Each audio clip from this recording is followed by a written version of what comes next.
Hey everyone, welcome to this video. I hope this helps out a lot of people. It's step 1 on how to file a VA disability or increase claim. This is step 1. I'm going to have about 10 of these. This is step 1, and this is how to prepare.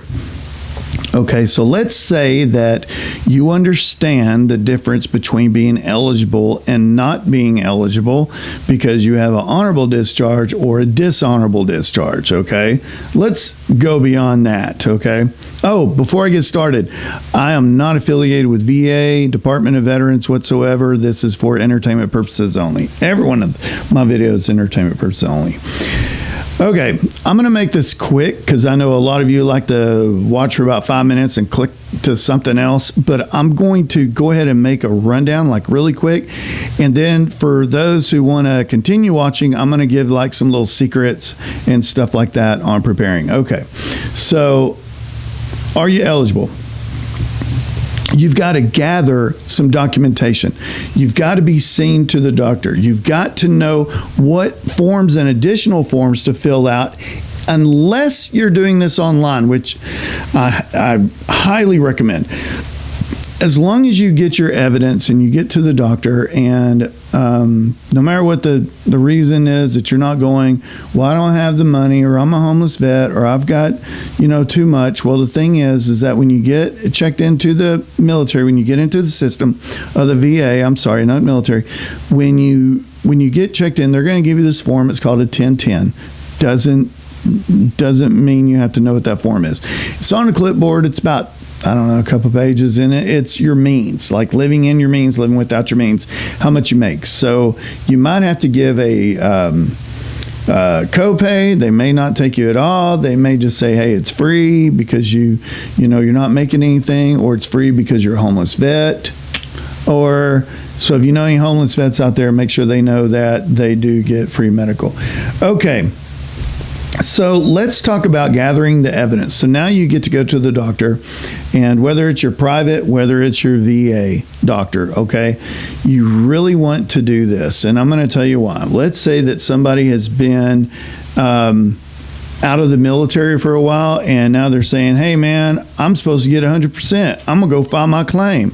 Well, they file their claim, and the first thing that the C&P examiner says is, or asks is, when's the last time you've been to the doctor? And you say, well, it's been several years. You're not hurt, dude. That's what's gonna show, right? So know what to do, know what to say. Be prepared as far as when's the last time you've been to the doctor? Well, it was 2 weeks ago. Before that, it was 2 months ago. Before that, it was 3 months ago. And that just sounds a little bit better. Plus your evidence, when the rater pulls up your paperwork and they're getting ready, they're gathering evidence and they're seeing all this stuff, they're like, wow, this guy's been to the doctor like 10 times in the last 2 years. Well, this guy hasn't done anything in 4 years. Think about that. Okay, something to think about. Here's a secret. Do you know how to talk to your doctors? Do you know how to talk to your examiners? So you go to your C&P examination, and what if it's one of those that say, hey, how was your drive today?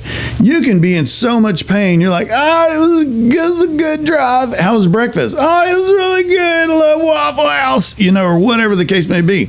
You are saying good. You're saying great. Do not ever say that, because remember, these people are note takers, not decision makers. I've said that over and over and over, and still people are saying, hey, Eric, why did I get 30%? Well, how was your drive? Oh, it was good. Stop saying it. Anyway, remember, they're going to write down everything you say. So, and then if you say, well, my pain's a 10. No, it's not. If it was a 10, you'd be dying and you'd be calling VA, rescheduling, because your VA disability is not allowing you to make your appointment. Ooh, that sounds like that could help you a lot, right? Think about that. Okay. So what evidence do I need to support my claim? Well, you need your private medical records and hospital records, and your VA records and medical records, and even any supporting statements like buddy letters. People say, well, they don't do those anymore. Look, if you want to get a buddy statement from somebody saying that they were there and they saw this, I I think that the more evidence you have, the better. There's times where someone, is 100% and their friend is 100%, their friend's 100%. And it's like, man, all my friends are 100%. I'm getting ready to do my file and we were in the same incident in Beirut or this or that. You think that might be wise? Yeah. Yeah. So the next thing to do is there's going to be additional forms for your claims in some cases. So like PTSD needs an additional form. An attendant needs an additional form. So you might want to go ahead and Google. Okay, everything's on Google or Amazon. Okay, so we're going to Google how to find a VA accredited rep in my area, whatever. It's going to take you to va.gov. Don't click on lawyers. Don't click on, these yahoos that's going to charge you $50,000 plus or whatever. Click on va.gov. va.gov will show you to find an accredited rep. I'm kind of on the fence about having an accredited rep or finding one. And the reason why is that there's a lot of them don't know what they're doing, don't know what they're talking about. And if I offend you, okay, learn. So anyway, one of the reasons why that VSO officers that in my time of meeting them and knowing them, there's a lot who are my friends. What I really don't like about the VSO officers and becoming an accredited VSO officer, whenever I went through my accreditation, I missed a question, and it really messed with me because I thought, damn, I missed one. That could be something where the information that I missed could hurt someone, that could mess up their claim, that could be one of those 4 to 6 year appeals, that could do this and this, and somebody'd miss out. And I was really upset with myself about it. And it was something kind of stupid. Honestly, I thought that if you had PTSD, that you could self-medicate with weed. Okay, not saying I did it. I'm just saying that we were talking about it in class, and that's what I thought. That's what I missed. Well, you know what? Now I know. Don't go self-medicate. All right, let's move on. So the thing is that all the VSO officers have to do is like pass a background and, be a veteran or a spouse of 100% disabled veteran, and then just pass. They just have to pass the test, and you're accredited now because you passed. Well, I don't want a brain surgeon working on me that just passed. Okay, I'll probably need one. Okay, so to find a VSO officer that's accredited in your area, you can either go to any VA and ask them, here's a little secret.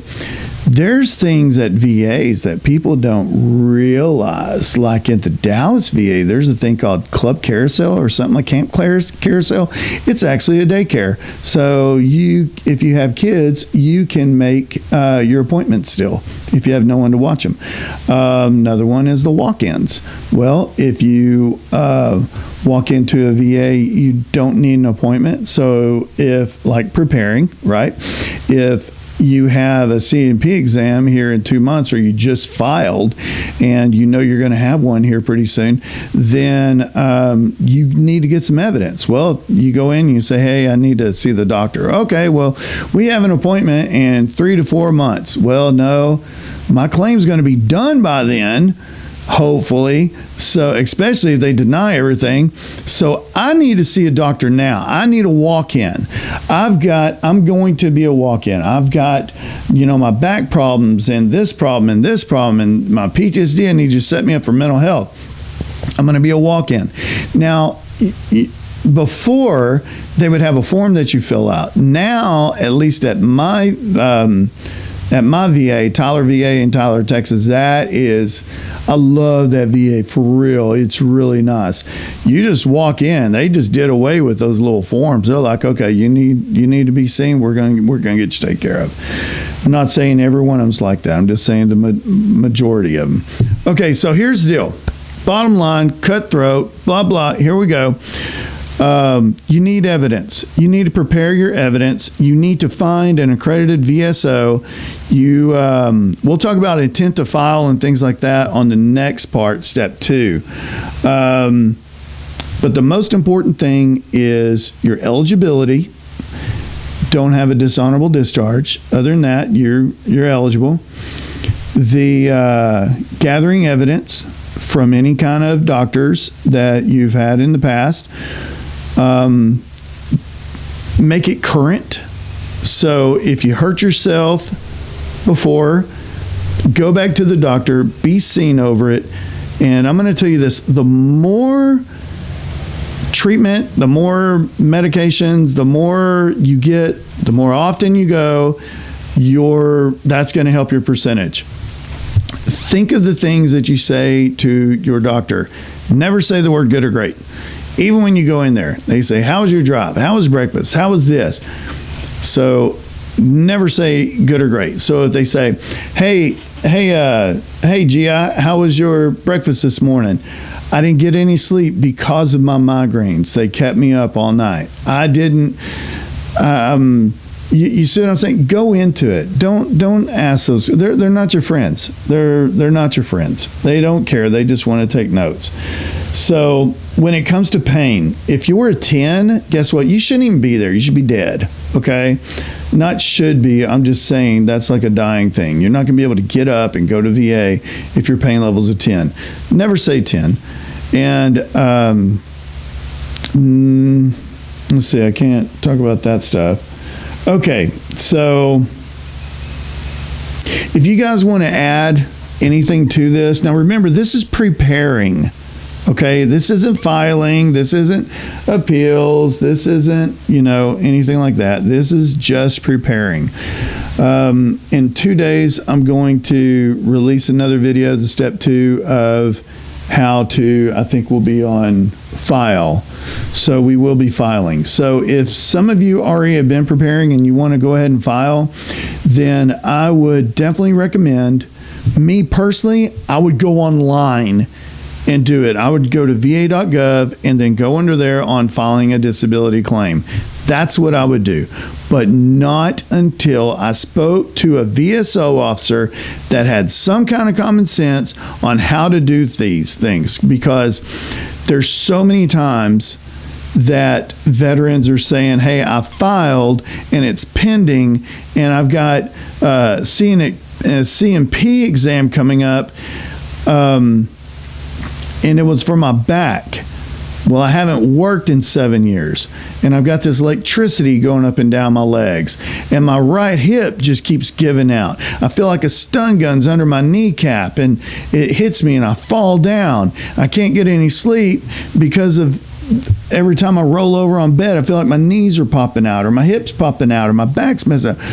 Secondary. A lot of people think that they're going to get an increase. Look, man, if you're going to waste your time on getting an increase, good luck. But you're going to get a claim done faster and a higher percentage with your secondaries. And that's another thing that we'll be talking about in the next videos. So keep in mind, point blank, I'm going to wrap all this up. To prepare for your claim, you got to be seen by the doctor. You got to find a VSO officer to help you file a claim, even if you do it online. Okay? That's really about all there is to preparing. If you guys have any kind of comments you want to add on the step 1 on preparing, that's cool. So the next video is going to be step 2 on filing. Step 3, when or while it's pending, which is very important. Continue going to the doctor. Don't stop, because you never know. If you got to get an appeal and it's going to take a year or 2 years, why'd you stop going to the doctor? So start working on your appeal while the claim's even going on. Just some things. Anyway, you guys leave comments. I know this isn't one of the, I know I'm not going to get any Grammys or anything for this video, but I just wanted to start this off, kick this off on the different steps on how to not just file, but how to win your VA disability claim. whether it's disability or increase. Okay. All right, guys, if y'all need anything, comment. Let's help each other out, or go to va.gov. That's where I go. Talk to you soon. Thanks.